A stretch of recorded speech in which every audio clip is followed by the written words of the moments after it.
Hey everyone, welcome to Daily Current Affair MCQ. Today is 6th of February 2025. Okay 6 फरवरी 2025 है आपका।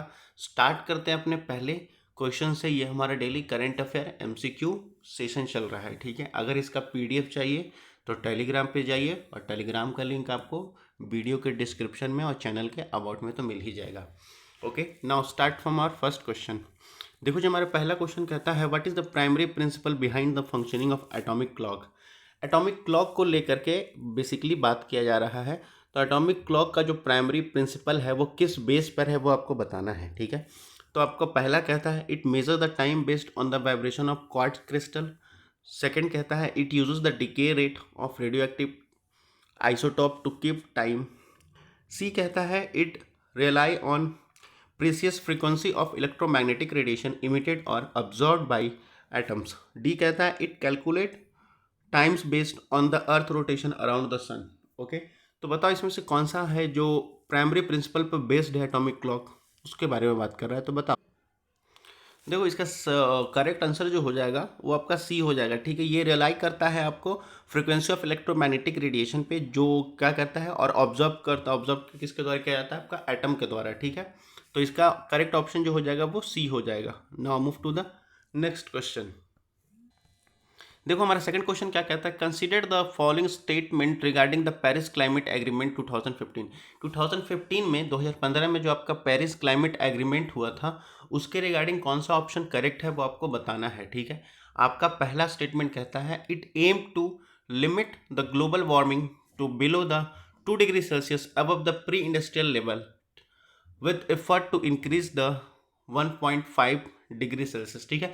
देखो ये basically जो इसका एम था, कह रहा है फर्स्ट स्टेटमेंट की ग्लोबल वार्मिंग जो है लिमिट करना ग्लोबल वार्मिंग को, और क्या कर रहा है कम से कम 2 डिग्री सेल्सियस हम कम करेंगे, ठीक है।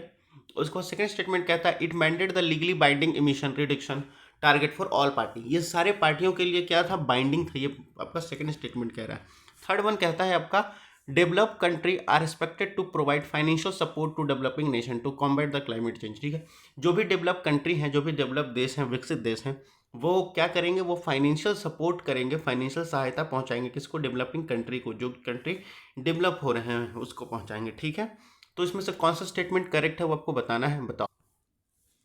So the correct option is, आपका करेक्ट ऑप्शन क्या हो जाएगा, बी हो जाएगा, ठीक है। ओनली टू, केवल दो स्टेटमेंट सही है। आपका फर्स्ट स्टेटमेंट सही है और आपका थर्ड स्टेटमेंट सही है, ठीक है। सेकंड स्टेटमेंट इनकरेक्ट है। कैसे करेक्ट है, जो लीगली बाइंडिंग कह रहा है ना, ऑल पार्टी के ऊपर नहीं है। जो भी कंट्री है वो अपने नेशनल लेवल पे टारगेट बनाएगी, ये था, ठीक है। कोई कंट्री सब पर एक जैसा लागू नहीं किया गया था। Okay, now move to the next question. देखो जो हमारा थर्ड क्वेश्चन है वो कह रहा है which of the following factor weakened the Indian rupee against the US dollar in international market, ठीक है।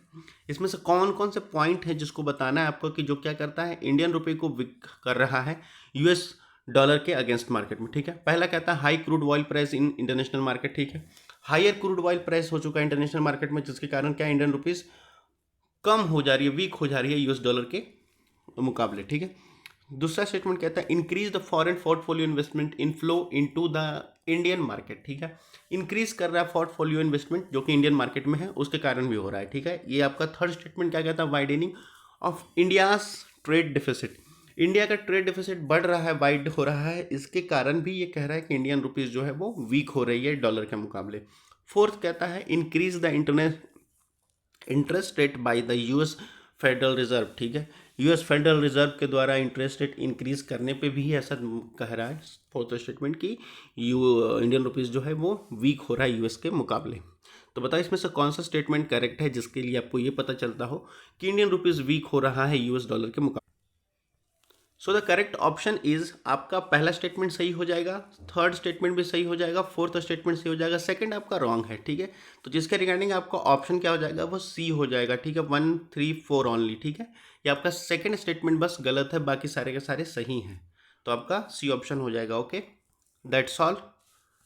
तो that's all for the today session. अगर कोई क्वेश्चन या कोई क्वेरी हो तो आप लोग पूछ सकते हैं कमेंट सेक्शन में, बाकी पढ़ते लिखते रहिए। धन्यवाद।